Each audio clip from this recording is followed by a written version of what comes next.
7 minus 9 gives us negative 2. And again, here we have 7 minus 9, which again gives us negative 2. And negative 2 times negative 2 is equal to positive 4. But this answer is not correct, because according to the order of operation, PEMDAS, which I will write here, so according to the rule PEMDAS, P stands for parentheses, E stands for exponent, M&D stands for multiplication or division, A and S stands for addition or subtraction.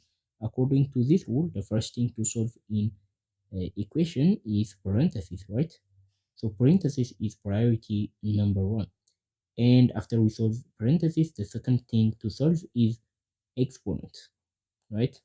So exponent is priority number 2.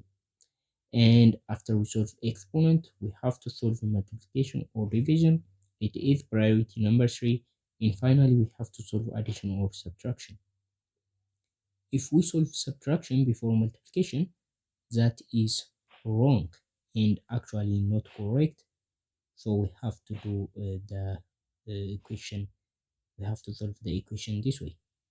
So in this our problem, we have parentheses, subtraction, and a multiplication here.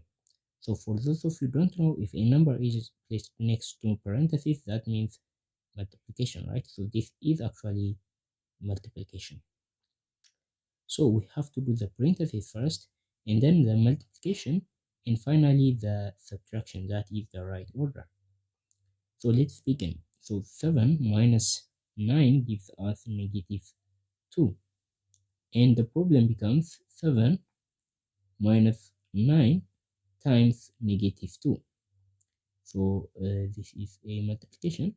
So we have subtraction and multiplication. So what should we do first? We have to do the multiplication first, because multiplication has higher priority than subtraction. So 9 times negative 2 gives us negative 18. So 7 minus negative 18 is equal to 25. So the final answer to this question is 25, not 2.